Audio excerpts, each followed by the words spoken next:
Bonjour, nous sommes en 2021 dans le site de l'Institut Docteur Angélique et nous sommes dans une série de vidéos consacrées aux commentaires eschatologiques et catholiques du livre de Josué. J'en suis rendu au chapitre 14 à 19 que je vais traiter en un seul instant sans même le raconter puisqu'il s'agit en fait du détail de la distribution de la terre promise, maintenant conquise, par Josué et aussi par le prêtre Éléazar. Je l'ai dit souvent, ces textes-là de l'Ancien Testament sont des paraboles en fait. Ça veut dire qu'ils nous donnent des détails que nous pouvons prendre à partir de la théologie pour comprendre un petit peu ce qu'il en sera de la terre promise éternelle, le paradis, dont cette terre, cette petite terre de Canaan n'est que l'image. Le peuple hébreu est un peuple prophète, ça veut dire que toute son histoire est donnée par Dieu comme une sorte de parabole pour indiquer ce qui est vraiment important, la vie éternelle. Mais il faut le savoir, à l'époque de Josué, le peuple est barbare et donc ce qui lui arrive, il le croit, c'est purement au sens matériel. C'est-à-dire qu'il n'est pas enseigné que tout cela est l'image de la vie éternelle. Et en effet, la terre promise, elle est toute petite. Elle est grande comme la Bretagne.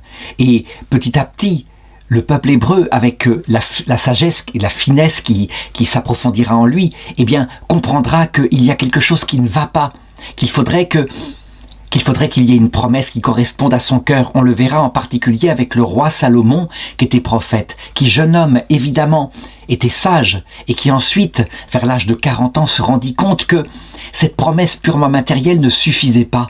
Et donc on dit que c'est lui qui a écrit le livre de Qoéleth où il signale que finalement tout cela est vanité. Et donc la conscience qu'il y a là une parabole, que quelque chose d'autre attend dans l'autre monde, viendra plus tard, en particulier à l'époque de l'exil à Babylone avec le prophète Daniel et les successeurs. Jésus, quant à lui, évidemment, il assume toute cette sagesse humaine, toute cette réflexion qui grandit peu à peu et qui est racontée dans l'Écriture pour bien indiquer ceci. Jean 14, 2 « Dans la maison de mon Père, il y a de nombreuses demeures. Sinon, je vous l'aurais dit, je vais vous préparer une place. » Et donc, ce que je vais raconter ici, est là pour symboliser la quantité énorme de places, les nombreuses places qu'il y a au paradis, tant au plan physique, parce que le paradis est véritablement un lieu, puisque nous ressuscitons, puisque nous avons un corps physique. Et donc c'est un lieu véritable, gigantesque évidemment, adapté à notre éternité. Mais que c'est aussi valable au niveau sensible, psychique. Ça veut dire que le bonheur sensible, la joie d'être présent dans l'autre monde, elle remplit tous les hommes qui sont sauvés. Et c'est au-dessus de tout, évidemment, un bonheur mystique, puisque le vrai paradis, en réalité, c'est la présence de Dieu dans notre cœur. Et Dieu habite dans le paradis qu'est notre cœur et nous habitons avec lui. En fait, le cœur de chacun, l'esprit de chacun est le lieu où se réalise la béatitude. Alors, voilà ce que raconte le livre de Josué, chapitre 14. « Voici ce que reçurent en héritage les fils d'Israël au pays de Canaan, ce que leur donnèrent en héritage le prêtre Éléazar et Josué, fils de Nun, avec les chefs de famille des tribus d'Israël. C'est par le sort qu'ils reçurent leur héritage, comme Yahvé l'avait ordonné, par l'intermédiaire de Moïse, pour les 9 tribus et demie.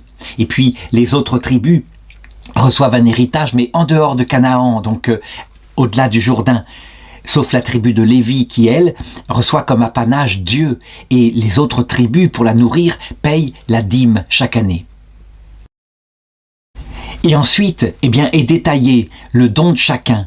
Par exemple, la tribu de Juda, chapitre 14, verset 6, il va retrouver Josué à Gilgal et Caleb, fils de Yéphouné, et leur dire « Tu sais bien que ce que Yahvé a dit à Moïse, l'homme de Dieu, à mon sujet et au tien, Kadès Barné. J'avais 40 ans lorsque Moïse, serviteur de Yahvé, m'envoya de Kadès Barné pour espionner le pays. Je lui fis un rapport sincère. Mais les frères qui étaient montés avec moi découragèrent le peuple, tandis que moi j'obéissais parfaitement à Yahvé mon Dieu. Ce jour-là, Moïse fit ce serment. Sois-en sûr, le pays qu'a foulé ton pied appartiendra en héritage à toi et à tes descendants pour toujours, parce que tu as obéi parfaitement à Yahvé ton Dieu. Et donc, effectivement, lui qui était maintenant devenu un homme de 85 ans, puisque ça s'était passé 40 ans avant, il reçoit un héritage particulier pour sa fidélité. Et ensuite, à partir du chapitre 15, est détaillé le territoire de chacune des tribus d'Israël, avec les frontières bien précisément établies, et puis les noms des villes qui sont gigantesques. Il y a un nombre incroyable de villes avec leurs villages qui sont donnés à chaque tribu, et où ils peuvent s'installer, les maisons n'ayant pas été construites par eux, les maisons étant là, vides d'habitants, et ils peuvent s'en emparer. Et donc il est décrit les 29 villes, par exemple, pour telle tribu, etc., etc. On voit à un moment donné au chapitre 17, verset 14, que les fils de Joseph, avec les deux tribus, Benjamin, Manassé et Éphraïm, demandent à Josué un territoire plus grand. Ils n'ont qu'une seule part et ils disent « Nous sommes tellement nombreux, nous aimerions bien avoir en héritage plusieurs lots. » Et Josué leur dit « Alors, allez dans la forêt, conquérez, déboisez la forêt qui est à côté de votre territoire et vous pourrez ainsi agrandir votre lot. Tu auras une montagne en héritage en plus. »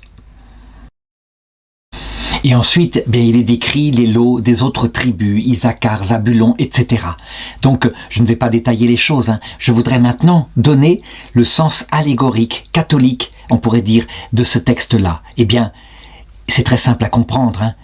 Évidemment, ce pays qui est petit, mais qui leur paraît grand, qui leur paraît giboyeux, qui leur paraît rempli de lait, il coule du lait et du miel de ces sources en comparaison du désert où ils ont vécu. Cette comparaison qu'ils font et cette joie qu'ils ont à recevoir ce pays manifeste la joie qu'on aura quand on entrera dans la terre promise.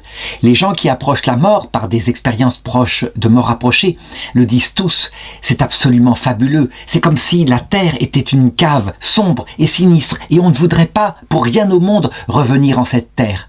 Au point que certains d'ailleurs ne viennent jamais en cette terre. Certains qui sont au paradis dans la vision béatifique, tellement ils ont vécu mal leur pèlerinage terrestre dans cette cave. D'autres au contraire y reviennent pour aider le Seigneur dans la rédemption de ceux qui sont encore en chemin. Et cela, c'est ce que j'ai dit au sens métaphorique, c'est peut-être le symbolisme de la tribu de Lévi, la tribu des prêtres, ceux qui continuent d'agir pour le bien de ceux qui sont sur terre. Ce sont principalement les saints que l'on prie, on intercède ils intercèdent pour nous, on leur demande d'intercéder pour nous auprès de Dieu. D'abord, parlons de l'immensité de ce paradis. Là, subjectivement, le peuple hébreu, je l'ai dit, le prend comme une grande terre. C'est adapté à la taille qu'il a. Mais on peut se faire une idée de l'immensité de ce qui est préparé pour nous, une toute petite idée en regardant le nombre d'habitants qu'il y a eu sur Terre. Peut-être à l'heure actuelle, peut-être y a-t-il eu en tout, on atteindra un jour 100 milliards d'habitants. C'est-à-dire la quantité de population. Le nombre d'étoiles qu'il y a dans une galaxie, ça revient à peu près au même. Est-ce que c'est le seul endroit où il y a de la vie qui se développe? On ne sait pas, ça ne nous est pas révélé. Mais en tout cas, pour ce qui est des êtres humains, on peut par là avoir une certaine idée. Les témoins de Jéhovah disent que ça sera la terre qui sera le monde où nous habiterons. Ce serait absolument impossible. La terre est beaucoup trop petite pour recevoir tant de population. La terre est le symbole donc d'un autre monde préparé qu'on ne peut aborder qu'en franchissant la frontière de la mort. Alors, est-ce que dans cette terre promise, il y aura aussi les animaux, les plantes?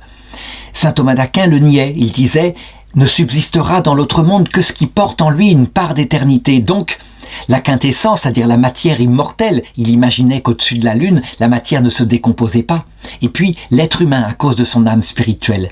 Nous savons que cette hypothèse n'est pas juste, que les animaux, les plantes, mais aussi la matière sont faits, et notre corps est fait de matière pour le moment corruptible. Mais que les animaux portent en eux, ne serait-ce que par leur espèce, un désir de vivre toujours. Jésus le dit d'ailleurs, les oiseaux, chacun des oiseaux est compté. Et vous valez beaucoup plus qu'un passereau. Ce qui veut dire que, probablement, chaque être qui a vécu sur la terre, qui est un peu comme la matrice où tout naît, chaque être est appelé à vivre dans l'autre monde, évidemment, transfiguré, sans avoir besoin de se nourrir, de se battre, parce que la nature n'est pas paisible du tout en cette terre, mais pour la décorer et pour recevoir en héritage un bonheur adapté à la nature de chaque être. L'homme seul a un esprit, et donc est fait pour la vision de Dieu. Les animaux ont une sensibilité et sont faits pour se réjouir du bonheur de ceux qui les entourent, les êtres humains, auprès d'eux. Ensuite, on voit que chaque tribu d'Israël reçoit un héritage particulier qui est bien défini, mais qui est défini par un tirage au sort. Et comme on le voit au chapitre 14, verset 1, eh bien, c'est c'est au sort que c'est tiré, et c'est tiré au sort par le prêtre Éléazar et Josué. Donc, par le prêtre et par le roi. Le prêtre Éléazar signifie l'intercesseur entre Dieu et les hommes, et puis Josué c'est le roi, c'est le symbole du Christ. On peut dire véritablement donc qu'il nous est préparé pour chacun une demeure qui sera parfaitement adaptée à ce que nous sommes. Une demeure, je l'ai dit, physique, mais évidemment pas seulement. Si le paradis n'était qu'une demeure physique, eh bien nous y serions vite malheureux. Nous ne sommes pas faits pour le bonheur physique, simplement. C'est une conséquence, nous sommes faits pour le bonheur spirituel. Et donc, que symbolise cela? Le fait que le lot de chacun est tracé au cordeau. Le prêtre et le roi en décident, ça veut dire notre Dieu. Eh bien, il nous sera donné exactement à la mesure de ce que nous désirerons et de ce que nous aurons laissé comme place dans notre cœur. On dit souvent que la vision béatifique est mesurée par la charité et la kénose. La charité parce qu'elle nous fait tendre vers Dieu, c'est elle qui provoque le désir, et ce désir sera comblé, véritablement. Et d'autre part, eh bien, il faut une place dans notre cœur. Si notre cœur est rempli de nous-mêmes, il n'y a pas de place pour Dieu. Mais si nous avons tellement renoncé à nous-mêmes que la place est totale, ouverte dans notre cœur, alors il peut y habiter. Quand je parle de notre cœur, je parle évidemment de notre esprit. Ça veut dire notre intelligence, notre volonté, le cœur même de notre âme. Résultat, on peut dire que chacun sera dans la béatitude à la mesure même plénière de son désir. La sœur de la petite Thérèse de l'Enfant Jésus avait reçu de sa petite sœur cette question-là: comment sera-t-il possible que tout le monde soit pleinement heureux au paradis? Et elle avait pris comme analogie pour lui expliquer: regarde ton tout petit dé à coudre, remplis-le d'eau, et puis prends le grand verre de papa, remplis-le d'eau. À ton avis, lequel est le plus rempli? Et elle regarde et elle dit: les deux, ils sont tous les deux remplis. Eh bien, il en sera de même au paradis pour notre âme. Il n'empêche, en cette terre, nous pouvons demander à Dieu d'augmenter notre désir de béatitude, et puis de l'augmenter pour tous ceux qui ne le connaissent pas encore. Et nous pouvons être certains qu'il le fait. Tout ce qui est sur terre est fait en fait pour préparer ce cœur disposé à la vision béatifique, au point que tous ceux qui se seront repentis de leurs péchés l'obtiendront, après un temps de purgatoire, puisqu'il faut cette kénose pour voir Dieu. Quant à ceux qui s'obstineront à mépriser l'Évangile, ils ne l'obtiendront pas, bien sûr. C'est ainsi que la justice de Dieu s'applique. Quand on voit que le peuple d'Israël peut s'installer dans des maisons qui ont été déjà construites, qui sont pleines de matériel de cuisine, qui sont prêtes, vraiment, eh bien, on se rend compte qu'en fait, le Seigneur a préparé pour nous, c'est le sens eschatologique, il a préparé pour nous, depuis toute éternité, cette demeure. L'autre monde a été préparé par les anges. La création de la matière s'est faite au début de la création de Dieu. Mais les anges ont non seulement préparé cette terre qui n'est qu'un purgatoire, et on voit pourtant la magnificence de son organisation, mais ils ont préparé surtout l'autre monde qui est parfaitement adapté à ce que nous sommes. Donc, d'ici quelque temps, très peu de temps, la vie terrestre passe vite, nous obtiendrons en héritage la vraie terre promise qui nous est donnée et que nous devrons conquérir en faisant la volonté de Dieu. Le fait de faire la volonté de Dieu, c'est quelque chose de concret, mais qui est lié à la charité et à l'humilité. La charité et l'humilité fait qu'on applique après concrètement les volontés de Dieu. Quand on l'a fait, la volonté de Dieu, Dieu façonne notre cœur. Et donc, nous y arriverons. Par nous-mêmes, il est impossible que nous obtenions la vie éternelle, telle que je l'ai décrite. Mais Dieu lui-même, par Jésus-Christ, le fait. Et il réalise le travail. S'il faut un temps de purgatoire après cette vie, il le fera.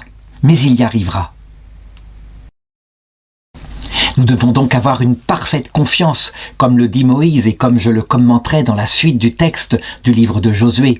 faire la volonté de Dieu, lire l'Évangile, s'imbiber de la tradition de l'Église, du magistère qui éclaire la tradition et l'Écriture. Appliquer les choses sans se tromper d'ordre, évidemment. Il faut faire attention à notre cœur, qui quelquefois, à cause de sa dureté, lit l'Évangile selon un sens qui n'est pas celui donné par l'Église. Je pense en particulier, par exemple, à la théologie janséniste, qui consiste à regarder d'abord Dieu comme terrible, et à ne pas regarder ce qu'il a fait à la croix en premier, son amour immense. Et donc, cette théologie-là, eh bien, elle stérilise le cœur, à force d'appuyer sur notre petitesse, et de ne regarder que la dureté, la justice de Dieu, on finit par ne plus oser aller vers lui. Donc il ne faut pas se tromper. À l'inverse, si on ne regarde que l'amour de Dieu et qu'on ne regarde pas sa petitesse, qu'on ne développe pas en nous le sens qu'on est pécheur, c'est un déséquilibre analogue. On peut finir par prendre les choses par-dessus la jambe en nous disant pas besoin de faire des efforts, il nous donnera la vie éternelle et un point c'est tout. Ce n'est pas comme ça que ça se passe. Je l'ai dit, le cœur doit être purifié et donc il faut demander à pouvoir faire, si c'est possible, le purgatoire en cette vie. Autre chose que je voudrais dire par rapport à ce texte, c'est que nous voyons que les sauvés sont de toutes les tribus d'Israël. C'est vrai, avec cette tribu de Lévi qui est un peu à part et puis quelques tribus qui ont un territoire mais un peu en dehors des frontières entre le Jourdain, la mer Salée, le désert, etc. Eh bien, ça veut dire qu'en fait, des peuples venant de toutes les cultures seront au paradis. Nous avons eu tendance à croire parfois que seuls des catholiques romains baptisés iraient au paradis. J'ai même vu des catholiques considérer que les orthodoxes, qui ont la même foi que nous, même s'ils ne croient pas au rôle du pape, à son infaillibilité, eh bien, ce sont des hérétiques qui iront en enfer. C'est absolument aberrant de croire ça, évidemment. Et c'est faire de la religion universelle, que Jésus a bien démontré dans son évangile, en faire une secte. Il ne faut pas agir comme ça, sinon nous aurons besoin d'être purifiés. Et nous réaliserons, si nous agissons comme cela, si nous pensons comme cela, nous réaliserons la prophétie qu'on voit dans la parabole des ouvriers de la 11e heure. Ceux qui reçoivent le paradis sont furieux parce que des hommes qui ont travaillé seulement 1 heure ou 1 minute au champ du Seigneur, peut-être à l'heure de la mort seulement, reçoivent le même salaire, 1 pièce d'argent. Ils reçoivent, ça veut dire la vie éternelle. Il ne faut pas être de ceux qui seront jaloux, il faut être au contraire de ceux qui nous réjouiront avec Dieu du fait qu'il est bon. C'est très important de changer son cœur comme cela. Alors, attention, quand je dis cela, certains pourront opposer en disant « mais regardez les dogmes, ils disent bien qu'on ne peut pas entrer dans la vision béatifique sans la charité et que tout homme qui arrive après la mort sans la charité, qui est fondée elle-même sur la foi, c'est le Concile de Trente qui le dit dans la 6e session, eh bien, n'obtiennent pas la vie éternelle. » On en a conclu parfois, toujours avec notre cœur dur, que quand on regarde les païens, même s'ils sont de bonne volonté, ils n'obtiennent pas la vie éternelle, parce qu'ils n'ont pas la charité, puisqu'ils n'ont pas la foi. Comment pourrait-on aimer Dieu de charité si on ne croit pas en lui ? Alors, certains qui ont le cœur bon ont trouvé cette solution en disant « oui, ils ne connaissent pas Dieu, mais ils aiment Dieu. Avant même de le connaître, ils ont en fait la charité inconsciemment. » Le Concile de Trente dit bien que la charité, ça n'existe pas de manière inconsciente. La charité, c'est fondé sur la foi. C'est donc un amour d'amitié pour Dieu, réciproque, dans un cœur à cœur. Et c'est vrai, c'est ce que dit Jésus à Nicodème. Renaître d'en haut, c'est quelque chose de très concret. On sait qu'on a la vie nouvelle parce que tout d'un coup, on a la foi et qu'on s'enthousiasme d'un tel salut qui nous est présenté. Alors, quelle est la solution ? Elle est tout simplement dans les conciles, à savoir que ceux qui sont de bonne volonté, qui agissent bien selon leur conscience, certes ne sont pas encore dans le salut, mais ils sont dans la préparation au salut, comme l'était le peuple hébreu à cette époque-là. Et donc, qu'à un moment donné, quand l'évangile leur sera proposé, et le Concile Vatican II insiste pour dire « nous devons tenir qu'il leur sera proposé par un moyen connu de lui », quand l'évangile leur sera proposé, ils entreront dans le salut. Le pape Benoît XVI, ce moyen, il l'indique, c'est ce que nous savons depuis toujours quand nous prions le « Je vous salue Marie ». Priez pour nous, pauvres pécheurs. Maintenant, c'est pour ceux qui reçoivent la chance de croire maintenant et à l'heure de notre mort. Ça veut dire que les autres, ils la reçoivent dans ce que nous ne voyons pas de la vie, quand le Christ vient les chercher à l'heure de leur mort. C'est d'ailleurs ce que disent des saints de plus en plus nombreux, comme Luisa Picaretta, Sainte Faustine, Marthe Robin, etc. À l'heure de la mort, une grande grâce est donnée. Je sais que pendant un certain temps, par exemple dans les années 60, le cardinal Ottaviani, qui était un thomiste pur, qui croyait que saint Thomas d'Aquin était quasiment l'équivalent du magistère, avait condamné la future sainte Faustine. Son livre a été mis à l'index à cause du fait qu'elle dit qu'une grande lumière est donnée dans le passage de la mort, alors que plus aucun signe extérieur ne se voit. Elle a été sortie de l'index et on voit qu'il y a là certainement la solution. La venue du Christ sous la forme de Moïse, c'est en ça qu'on peut dire, c'est-à-dire sous la forme de sa chair, la première fois, il y a 2000 ans, eh bien, trouve son accomplissement dans la venue de Jésus sous la forme de Josué, donc cette forme glorieuse. Ce sera son retour dans la gloire à l'heure de la mort et à la fin du monde.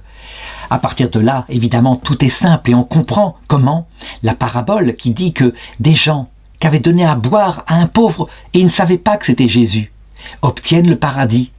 Parce que quand ils ont donné à boire, à manger à quelqu'un comme ça, c'est à Jésus en fait qu'ils l'avaient donné. Et donc ils seront sauvés. Mais, comme le dit le dogme, ils aimeront de charité, là, dans le passage de la mort, Jésus. Parce que leur cœur était bon, et donc naturellement, quand la grâce leur est proposée, ils l'acceptent, ils vont vers elle. Par contre, nous voyons que certains hommes qui marchaient avec l'Église catholique, mais qui n'étaient que centrés sur eux, dans l'égoïsme, pourront être perdus. On a un texte très précis où Jésus dit « Oui, certainement, vous avez chassé des démons en mon nom. Certainement, vous avez prophétisé en mon nom. Mais je ne vous connais pas, vous qui avez fait le mal.